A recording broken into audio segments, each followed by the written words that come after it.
Hello, and welcome to Reddit Campfire Tales, where we read the best stories from Reddit round a campfire.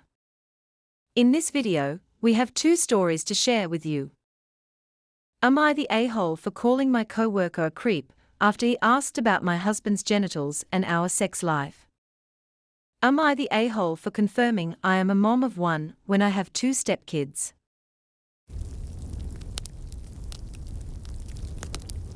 AITA for calling my coworker a creep after he asked about my husband's genitals and our sex life.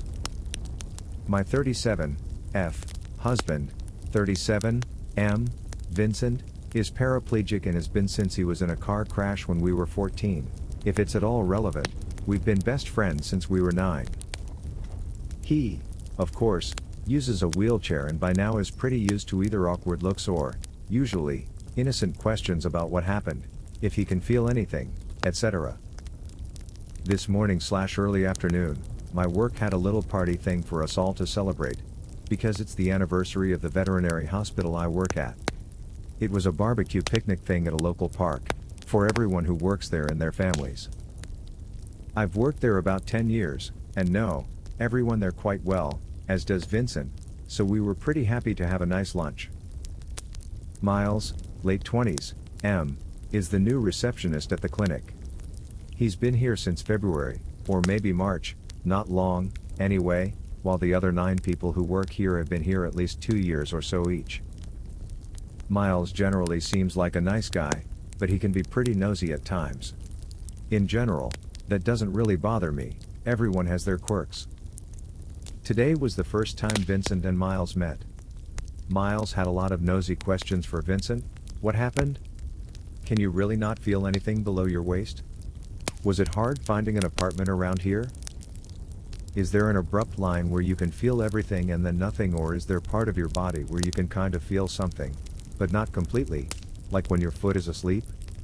And so on. It was a bit weird for Vincent, as it usually is, but he's pretty good-natured about answering questions like that, even when the person asking has a lot of them. Now, multiple times during the conversation, myself, Vincent, and some of my coworkers tried to change the topic. Miles would usually play along for a bit, but would have another question whenever there was a lull in the conversation. At one point, Miles asked Vincent, "So, how does that work in the bedroom? Can you get, you know?" Now, obviously it's weird and uncomfortable to have a person you don't know well ask about your sex life, but Vincent is also incredibly sensitive about it, and his feelings about himself because of the way our sex life is as a result of his paraplegia is something he has long had struggles with.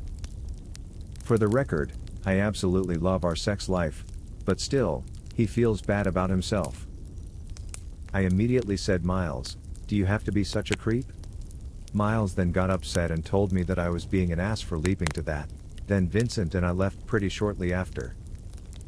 Vincent, for the record, was very thankful for what I said, and one of our coworkers texted me to say that he understood where I was coming from, but thought I was probably being too mean too fast.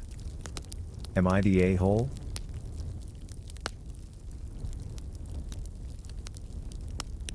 AITA for confirming I am a mom of one when I have 2 stepkids.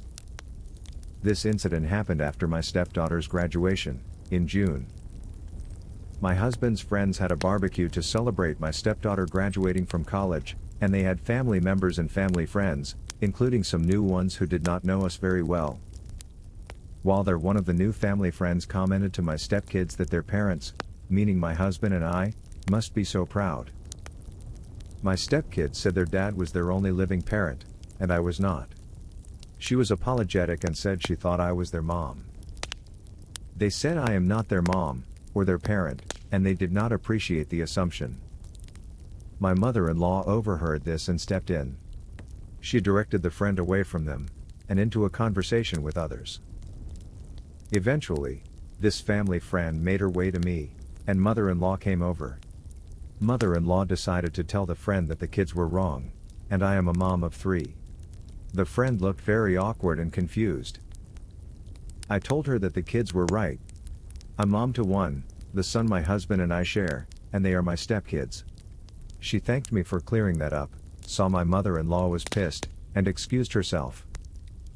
Mother-in-law asked how I could say that, after 13 years of knowing them, and 11 of being married to their dad. How I could deny them like that. I told mother-in-law that they have been clear from day one I am not their mom, and that they tell everyone that I am not. And after years of that, I am not going to argue. That I am a mom of one. I have one child who is mine. That it's not something that makes me giddy, but saying otherwise only angers my stepkids, and I will end up the bad guy. Mother-in-law believes I was an asshole to say it out loud where the kids could hear. My husband told her she had no right to disagree. This is still a conflict that gets brought up. Am I the a-hole? Edit. Some background info. My husband lost his first wife when his kids were tiny. They had a good relationship with their maternal family. They never took well to me, but they have said it would be the same with anyone. They would not let anyone else be their mom, and have always dismissed the role I played in their lives. Both have graduated high school, and both now live out of state for college. I did make an effort to bond with them when they were small, and to be a good stepmom. Clearly I failed, when they have no affection or connection to me, which does make me sad, but I did start accepting it a couple of years ago. I have now accepted while I was present every day for 12 years of their lives, I am simply their dad's wife. Comment down below, and be sure to subscribe for more Reddit tales around the campfire.